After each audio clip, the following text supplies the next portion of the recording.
Right, we're back for another game against Man City. It's been a little while since I've been with you, and things have gone very well. Let's have a look.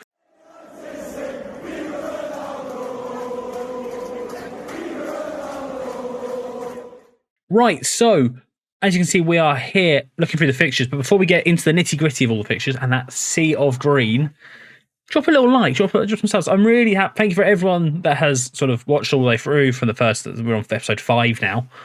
So yeah, thank you very much. The response has been absolutely fantastic, and the YouTube videos continue. I will finish this series and we will start another one afterwards. I'm not sure how many years we'll end up playing as Man United save, but we'll definitely get through a lot of them. A lot of these episodes anyway. But yeah, looking through, as you can see, we've played quite a lot of football. In reality, I've probably done too much, but there aren't that many games in here that I looked at and went, got to show you Crystal Palace at home, because that was what I said last time, right? Was we were going to come back for Chelsea and Crystal Palace. I got there and we were in such good form, and I was like, well, we'll beat Chelsea. That was the game where I was like, maybe we should come back. I was like, no, we'll move on. There's some good. Really, the end of our season is the interesting bit now. We've done one signing in January and another one for the summer, but I'm keeping that one a secret. We've done one signing in January. Actually, I'll probably end up just giving it away. I might just show you anyway. So the secret might already be out. But yeah, so if you look at the form, really, the Brentford draw was annoying because it felt like that was an opportunity to really sort of push on our advantage. The 4-3 against Leicester, you may think, oh, look, that was really close. But if you look at the minutes, we were 4-0 up by half time, and I took the foot off the gas maybe too much, and that's taught me a good lesson, that one. I've learned a lot from that game. Then, as you can see, we conceded three league goals since then. We conceded as many goals in one half against Leicester as we did in the, 1, 2, 3, 4, 5, 6, 7, 8, 9. 9 games since. Which is mad.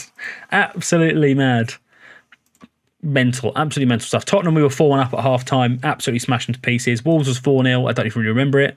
And the real takeaway from it is, it's around here somewhere, Cristiano Ronaldo has got 39 goals in all competitions, with 32 of them, 32 in January. What is the record for goals in a season? So I think he's going to absolutely smash that to pieces. History, records, most goals in a season, most team goals, most overall goals by a player, 60. I reckon he's got a chance, which is mad to think about. But I think Ronaldo has a chance to break that. If he breaks that, I'm not sure what else deserves a follow or a follow. We're not on Twitch. Although I am over on Twitch now. Pumpster FM over on Twitch as well. With a link down below. But I reckon we could break it.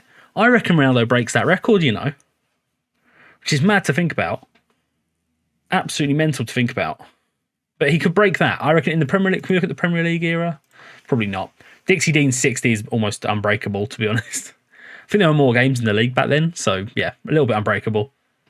But I don't know, this Man United team, we're a little bit special. As you can see, we're 8 points clear. Liverpool do have a game in hand on us, which is fine. They're a good team, and I imagine they'll keep us honest to the end of the season. Also having a pretty good season. Look at Andy Robertson with 15 assists so far. But, I mean, if you look at it now, the way we are playing is absolutely crazy. And what's nice about the way we're playing, actually, let's have a look at the data hub. Look at our team attacking statistics. Expected goals, 1.26 is the average in the league. 2.1 from us. We're almost doubling it. Almost doubling the expected goals in the division. Goals per game, we're averaging 2.5. Almost twice the division.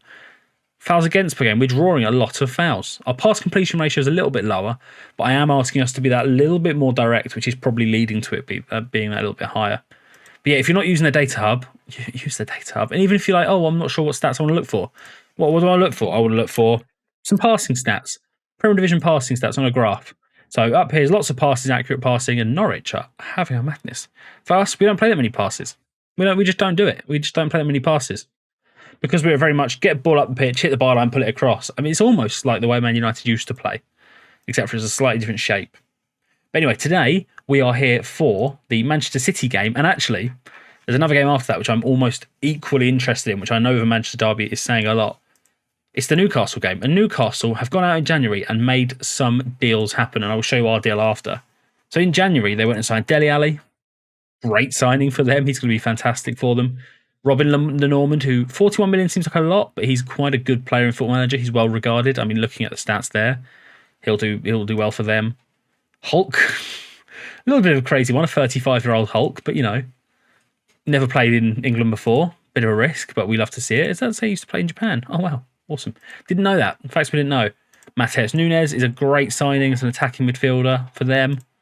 And then Dodo as well for 27 million. That sorts out right back for them, which is a bit of an issue for Newcastle. So they have spent a lot of money in January. And I think they still have Brendan Rodgers manager. I believe he's still there. Yeah. Looked a little bit wavy for a while, but he's firing back up the league. Newcastle will be fine. And yeah, so the one signing that we've made before we get into the game, trying to keep this short, keep this brief, was Anel Ahmedhodzic. Has played in England before. I didn't realise this when I signed him. He counts as homegrown in nation because he spent those 4 years at Nottingham Forest, which is a lovely pickup. Having a homegrown player like Ahmedhodzic, he's not as good as he was last year, but as a backup option, really I see him as the fourth centre-back. So Lindelof has left, if I show you that as well. So we lost Lindelof. We let Lingard leave as well because he just wasn't. These players weren't playing. Juan Mata wasn't playing. So it didn't make sense to keep him. He's gone out the door. Ahmedhodzic has come in. And I mean, just some other guys just signed for the summer as well. So if you're not ready for season 2, get ready for season 2 because this man is entering the building and it's all going to go sideways probably. But no, Kylian Mbappe joins in the summer. And I spent all of January trying to clean up funds so we could sign him in January. But it wasn't to be. They wanted 79 million for most of January. And I managed to get up to 27 whilst trying to leave money in the wage budget for him. I'm trying to leave $500,000 in the wage budget for him. So yeah, Kylian Mbappe is joining in the summer, if I get that right. Which is very exciting. I mean, we don't really need him, is the reality. But he's Kylian Mbappe. So you make room, right? You make room, we have to tweak the tactic, whatever it's got to be. So anyway, I'll show you, that's a little bit preview of the lineup. I'm going to show you the team. And do you know what the big shock is so far? Paul Pogba, not very good. I've not enjoyed having him. He's just not been good enough for us. That's that central midfielder. His work rate's not high enough. And I think Donny van der Beek's is higher. Yes, Donny van der Beek's got 17 work rate, which when you look, if you compare the two, Paul Pogba's clearly better in other areas, but that work rate for me is absolutely massive and makes a huge difference. I think in the summer we might look to move Pogba on. If we can get £115 million for Paul Pogba, I will drive him there because that would be massive. And then we can go and sign a really dominant ball-winning midfielder. Although saying that, Scott McTominay's been absolutely spot on. I tried to replace him in the summer with Kondogbia, and Kondogbia has barely featured since. Barely featured since I think he had a spell and then he got suspended and injured, and so we moved him out for McTominay and we've not looked back. So anyway, the team for today, I'm going to move Maguire back actually to that side, so we're better with that. Henderson in goal, I'm probably going to lead with now. De Gea's happy with that he's been playing some more. Actually, we'll play De Gea today because it's a big game. At home to City, away at City, sorry. So De Gea in goal, Varane, Sula, Maguire's back three. Again, we're used to this now. Wan-Bissaka is still improving in this role at centre-back. I'm probably never going to end up playing him there at this rate because he's just good enough here and it feels a bit silly to try and move him somewhere else. Luke Shaw at left-back's been pretty good. Telles has been good behind him. He's put in some good performances. Midfield, McTominay, Van der Beek together. Lovely stuff. You'll have to see it. And then Fernandes and, 39-goal Ronaldo. And actually, you know what? It doesn't get said enough for Bruno Fernandes. He's been bloody brilliant as well. Absolutely brilliant himself. I love him. Fernandes and Ronaldo up front together is absolute filth. If you're doing draft modes, get them together. Get Ronaldo at near post from corners. He loves a goal from them. Anyway, so that's the 11 for today. No real surprises on the bench. I will see you for kickoff. Right, here we are. The City team to be expected. De Bruyne and Silva in midfield together. Grealish on the left. Torres through the middle and Sterling on the right. The City, you've just got to try and beat what's in front of you there, haven't you, really? Hopefully with this free midfield looks lovely. I say the 17 work rate on Van der Beek makes him a real asset. City find themselves down in third, 14 points behind us. If they want to win this league, they've got to win today. They have to win. For them, it's non-negotiable. Let's get to kickoff. I say the way we're playing at the moment, I'm pretty happy that we can give City a real run for their money in this one. I know City are good, and we have sometimes struggled in these big games. I'd probably settle for a point here. But again, Van der Beek's work rate means that he is covering across. Oh, what have we missed a header there for Sterling? That was poor, whoever that was the back post. I mean, Sula at 6'5", missing a header. Crazy.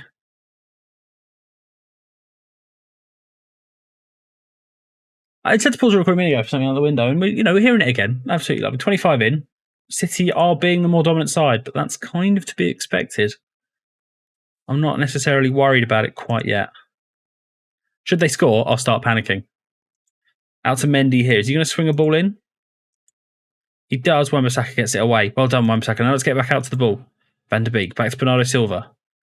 Can he find Mendy? Yes, he can. I think this is Furlong Mendy, by the way. This isn't... I think this is Benjamin Mendy. Grealish. Mendy. I believe they signed Ferland Mendy from Real Madrid. I think I remember that from the first game. De Bruyne. Oh, Kevin De Bruyne, you cannot give him that level of space and time on the edge of your own box. Kevin De Bruyne scores to make it 1-0 Manchester City. We should be better than this. It's not been good enough. But you can't really do anything. When De Bruyne gets even here, he pulls off the defender there. And where is Van der Beek? He's 10 yards too far back. Poor from us. We've been utterly poor. It's annoying because every time I come on here, I start to lose games. And it's like, well, I've not lost games for ages. We barely can see goals when you're not watching. But I don't want to show you the games where we win 4-0. I want to show you the difficult games. We're stuck here losing at the Etihad. Right, 45 to go. Let's keep the pressure on.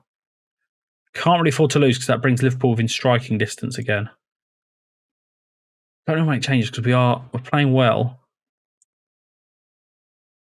We fire him up. Does that do anything? Oh, hello, fire up. It's back. Right, they've made changes. We're going to make changes of our own. I worry that Fernandes is just getting a little bit bullied by the player in there. We're moving out to the right of the three. I don't like having him in the middle because on the right he seems to pull onto one of the defenders. I'm probably going to look to bring... Yeah, I'm probably going to bring Pogba on. I know I've just talked him down. And play him as a bit of a Mazzala role. Let him go a little bit higher. And then I'll probably bring McTominay off will be one of the changes. And Ronaldo probably needs to come off as well. The front two have been so good this season. And now have just been completely marshalled out of the game. Come on. Made the smart changes. I've moved him away. Okay, 5 to go. We are in need of a miracle. Absolutely in need of a miracle now. Ronaldo up top. Fernandes there. Sancho out maybe. I don't trust... Rashford has handed in a transfer request and we did try to sell him. I just don't trust him. I don't think... Do you know what? We'll do this. We'll put 2 up front.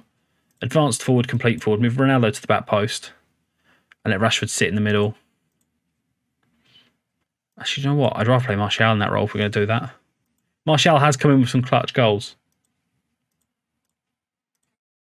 We've done nothing. We haven't seen a single shot from us today. City have been utterly, utterly dominant. Press more often, push that higher, use tighter marking. We'll overlap both sides now. Are we going to get to see a highlight here? Come on. Minute left. Please, we've seen one shot since I made the tactical changes. Fernandes has been dreadful. Ronaldo's dreadful. City win 1-0. A tough loss. Really came out of nowhere. De Bruyne has bent one in the top corner and City have done nothing since. Tough loss, but we'll get to the Newcastle game at home, which I'm hoping is going to be a little bit more simple. I shall see you with the lineup for that game. Right, here we are for that game against Newcastle. We're going to go with an unchanged 11, which I know after the poor performance against City is probably not the right thing to do, but just thinking about it logically, I don't really feel the need to change it. Oh, there's no one here that I want to drop. I'm second one to Real Madrid there, by the way. £100 million and he's yours. Yeah, I think we're fine. I think that was just one little blip. Away at City is always going to be a tough game for anyone. Yeah, we're fine. So let's get into the game. Let's have a go. Let's have a go at Newcastle. They've made some additions, but I'm hoping that it means that they're not quite as good as they should be. We'll definitely hope for a good result, though. I trusted you. Right, let's get after it. 3 at the back. Newcastle's team. Any interesting? Paulinho, free agent, obviously. Tess Nunes, Maximin, Ali, Hulk, Jimenez. See, they're not bad. It's not a bad team. Norman Lascelles. See, that is the sort of team I could see them ending up with. Probably with Wilson instead of Jimenez. I still think the Jimenez deal was a little unrealistic for a player with a fairly significant injury coming back from. Not that that's made him a bad player, but it's just obviously he's not played football in a while. I tell you who has played football recently. Bruno Fernandes makes it 1-0. What a guy. I mean, when it's not Ronaldo, it's Fernandes. The punches can come from anywhere. You love to see it. Lots of goal scorers. Lots of... I mean, that ability there to put that in the top corner, you absolute icon. What a finish. Absolutely superb stuff. If we need to keep winning. The reality of the situation is we just need to keep winning and keep having Ronaldo score goals. That's his 33rd of the season in the Premier League. I mean, I will have a look and see what the Premier League goal scoring record is in the Premier League era, because I'm almost certain he's going to break it. Look at that. Flicks to the far post. Cristiano Ronaldo is godly. Absolutely godlike. I mean, when you've got Fernandes and Ronaldo, a lot of the time they'll just absolutely blow away teams like Newcastle. Dele Alli, who I'll be honest, we did look at a deal for Dele Alli because Tottenham were linked with Lingard, and I was like, I'll swap Dele Alli for Lingard. Like, Dele Alli is an option to play the shadow striker. I was like, that makes sense to me. But Tottenham were having none of it. They wanted 15 million and Lingard. And do you know what money doesn't? Money can buy you Ronaldo. And Ronaldo will score 41 goals in a year. And we've not even finished the year yet. We're not even into the Champions League knockouts of the season yet. We're in February. And he's scored 34 Premier League goals. The guy scores in bundles. It is unbelievable. Bang. What a header into the bottom corner. Manchester United 3. Newcastle United 0. We love it. Come on, United. Up the boys. They had a bad day yesterday in real life. No, not yesterday, sorry. Giving away what day I'm recording this on. They had a bad day on Sunday against Liverpool. You know, if you want a replacement, I'm always here. Sancho, Wan-Bissaka, Sancho. Oh, he should have scored. That is the one part of Sancho's game that he's not great at, is that he doesn't score enough. He needs to add goals to his game, and then I think he can take over from Ronaldo as the head honcho.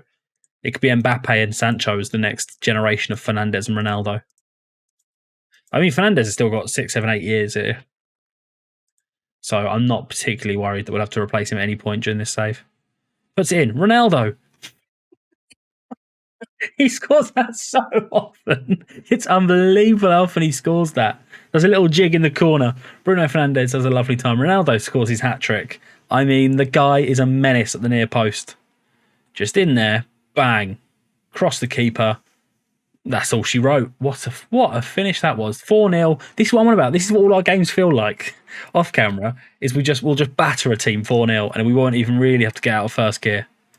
So like McTominay and Sancho can have poor games and it'll be like, yeah, it's fine. You've got Ronaldo and Fernandes. It's not really an issue. Sancho looking to drive here into Ronaldo. Is he going to play it back out wide maybe? Out to Shaw? He does. Option through the middle. Is he going to find anyone? He finds McTominay. Across Paulinho. Van der Beek makes it 5 with 25 to go. Donny van der Beek scores. What a time he's having. I mean, he is better than Pogba. For me, in this system, Van der Beek is miles better than Pogba. We're so much better with him in the team. I mean, it's a bit of a nightmare from Paulinho. Van der Beek's there to sweep up the mess and make it 5-0 Manchester United. We will now look to make a couple of changes. We do have Europe in midweek. So Ronaldo can come off. And I'm probably going to bring Sancho. We'll leave Fernandes on the pitch. I think Fernandes is fine. And maybe we'll bring McTominay off for Kondogbia. Give Kondogbia some football. He's not really played. So we'll make 3 changes. We're 5-0 up. Newcastle look utterly dreadful. Could we look to maybe add a 6th or a 7th? Maybe we could have left it at full strength, but no real point doing that. Newcastle have solved all their issues and brought on Paul Dummett. As you probably do to save the game, yet. Fine, that's 5-0 at full time. We are back on track. Lovely stuff. Played very well today. Absolutely superb. Let's have a look where that leaves us in the league table and have a look where we will come back tomorrow. That leaves us 10 points clear. Liverpool must have dropped some points. They are having a bit of a torrid time recently. Yeah, they drew Newcastle, a team we just beaten 5-0. I think they're having some injury problems. Yeah, but it looks like they're missing quite. I mean, Salah and Mane have been at the African Cup of Nations, so I'm guessing that's probably what they were missing. Are they injured, maybe? No, Mane's injured for 5 to 8 weeks. Massive news in the title hunt. Mo Salah's out for another 4 days, but he'll be back soon enough. Not good at Anfield. Not good things happen at Anfield. So anyway, enough of looking at Liverpool's fixtures. We'll have a look at our own once I get this done properly. Can we sort out, please, schedule? I've broken the schedule, haven't I? Beta game. Like I say, we are still very much in the beta. Hopefully this doesn't crash on me now. There we go. Right, so we will come back for the Atalanta game and maybe the Brighton game. We'll see. I want to come back for the second leg of the Champions League because I don't want to do the first leg and then a first knockout round. And we'll go from there. And then probably after that it'll be Liverpool because we can win the league probably in that game, the rate that we're going at. So yeah, I shall see you very soon. But before we get there, thank you very much for watching. A decent episode. Losing to City is a bit of a nightmare. it happens. Away at City's a tough game to go to. Away at Liverpool's the other one that's probably just as hellish. And yeah, I think that's gone well. If you've enjoyed that, hit a like on it. We'll be back tomorrow, same time, 1 o'clock in the afternoon, and I shall see you very soon. Bye-bye.